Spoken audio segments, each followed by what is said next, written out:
नमस्कार, आप देख रहे हैं लाख टके की बात। मैं हूं आपके साथ अनुराग दीक्षित। लाख टके की बात में एक बार फिर बात पीएफआई की।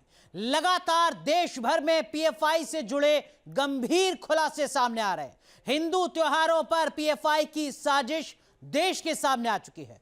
अब ईद पर पीएफआई से जुड़ी बड़ी साजिश सामने आ रही है। जो बातें सामने आई हैं उससे साफ है कि यह संगठन किसी का नहीं, इसका काम सिर्फ देश का विरोध करना है।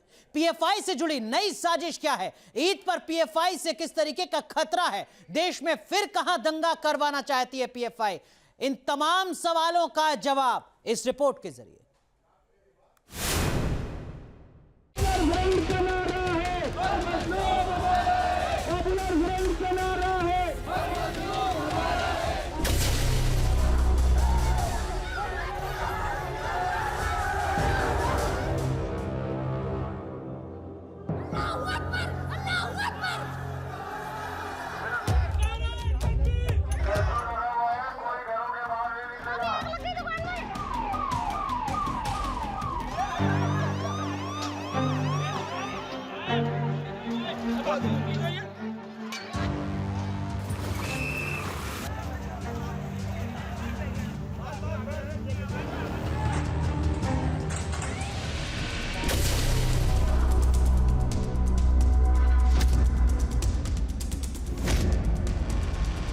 मुझे फक्र है कि मेरे ऊपर एनआरसी एजिटेशन का केस है। मुझे फक्र है कि बाबरी मस्जिद का केस मेरे ऊपर है। मुझे फक्र है कि मेरे घर को पुलिस आकर गई। देश विरोधी करतूत को आंदोलन बताने वाली पीएफआई। क्या आप सरेंडर करेंगे तो आपका जवाब क्या है? सरेंडर करेंगे? सीएए एनआरसी को लेकर देश में गड़बड़ी फैलाने वाला मुझे क्यों फक्र है खुलेआम घूम कि रहा मेरे ऊपर है? एजिटेशन का केस है। ऐसे ही जहरीले बयान मुल्क में नफरत की दीवार खड़ी करते हैं। मुझे फक्र है कि बाबरी मस्जिद का केस मेरे ऊपर है। मुसलमानों को भड़काने वाली पीएफआई।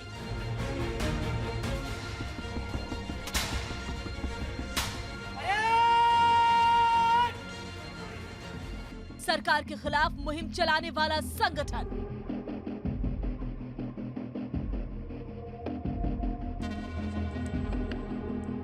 ये इंडिया में पहली बार ऐसा नहीं हो रहा है। इसके पहले इजराइल बोलकर एक मुल्क है, इधर ये पूरा फार्मूला उधर किया गया फार्मूला है। पीएफआई को यूं ही दंगाइयों का भाई नहीं कहते।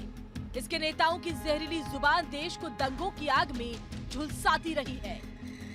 ये हिंदू संगठनों का जानी दुश्मन है। इस देश में आरएसएस बोलकर एक गैंगरीन आकर है। यह गैंगरीन इस देश को धीरे धीरे धीरे धीरे खाकर आपको खा के खत्म कर देगा। यह गैंगरीन से बचना है, यह गैंगरीन के खिलाफ लड़ना है तो कुछ कुर्बानी करना ही पड़ेगा। ये पीएफआई का नेशनल सेक्रेटरी मोहम्मद शाकिफ है। इसके लिए गया उन्हें जेल को, तुम्हारे लिए गया उन्हें जेल को। ये भारत में हिंदू मुसलमान के बीच खुले मंच से दरार पैदा करने की साजिश कर रहा है। है उसके पास दुनिया के 13 कंट्रीज में। दुनिया ऐसे ही नेताओं के जरिए पीएफआई देश में माहौल खराब करने की कोशिश करता रहा है।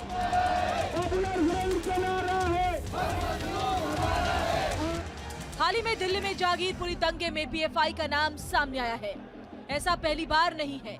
माहौल खराब करने के मामले में संस्था का नाम सामने नहीं आया हो। चाहे बाबरी मस्जिद गिराए जाने की समय की बात हो, या सीएए और एनआरसी को लेकर माहौल खराब करने का मामला हो, या फिर 2020 का दिल्ली दंगा, पीएफआई ही इन सभी के लिए जिम्मेदार ठहराया जाता रहा है।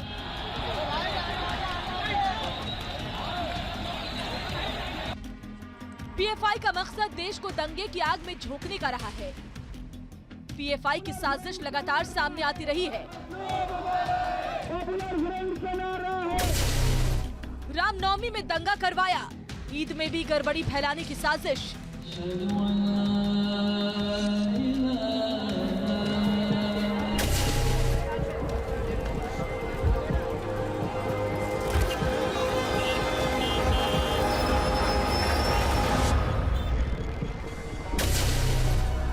इस साजिश की बात पीएफआई नेताओं के भड़काऊ बयानों से सामने आ रही है। इंडिया के मुसलमानों के हर प्रॉब्लम का सॉल्यूशन अभी बेंगलुरु में एक फैशन बन गया।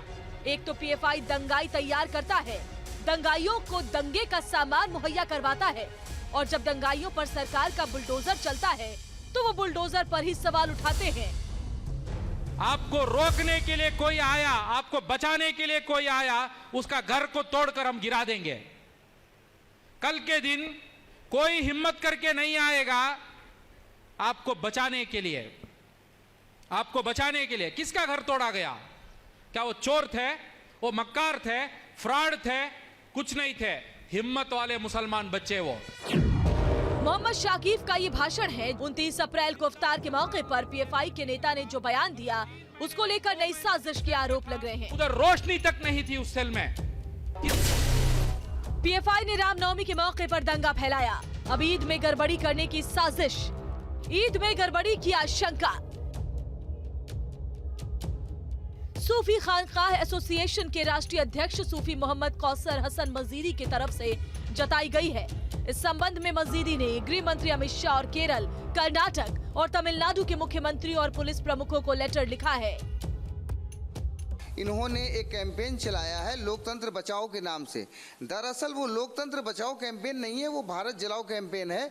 और उसके बाद से ही लगातार ऐसी घटनाएं पूरे देश में हुई हैं जिससे सांप्रदायिक तनाव बढ़ा है, सांप्रदायिक घटनाएं हुई हैं। तो कहीं ना कहीं ये लोग ईद के मौके पर भी आवाम को गुमराह करते हुए, देखिए सबसे बड़ी बात ये है कि इनकी पॉलिटिकल विंग है एसडीपीआई के कुछ लोग लगातार लगे हुए हैं भड़काने में लोगों को कि प्रशासन सड़क पर नमाज नहीं होने दे रहा है और आपके लाउड स्पीकर उतरवाए जा रहे हैं। तो इस मुद्दे को लेकर के लोगों को भड़काया जा रहा है।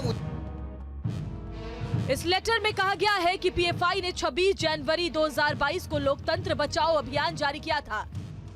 इसके बाद से देश भर में सांप्रदायिक तनाव हुआ।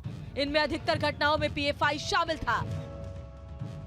जांच एजेंसियों ने इसका खुलासा भी किया है। 17 फरवरी को पीएफआई के कोटा सम्मेलन और 28 फरवरी 2022 को अहमदाबाद में हुए वेबिनार के बाद से हालात और भी ज्यादा खराब हुए। लिहाजा मैसूर में पीएफआई नेता के बयान के बाद हालात फिर खराब हो सकते हैं। जो होने वाला है वो हो जाएगा। क्या दक्षिण भारत में दंगा करवाएगा पीएफआई?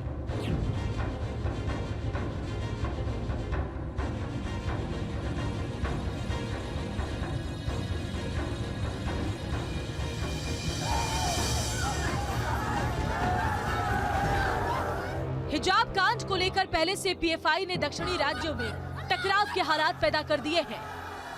हिजाब जैसे लोकल विवाद को पीएफआई ने टकराव का हथियार बना दिया है। लिहाजा दक्षिण भारत में नई साजिश की आशंका से ईद के मौके पर चौकसी बढ़ाई जा रही है।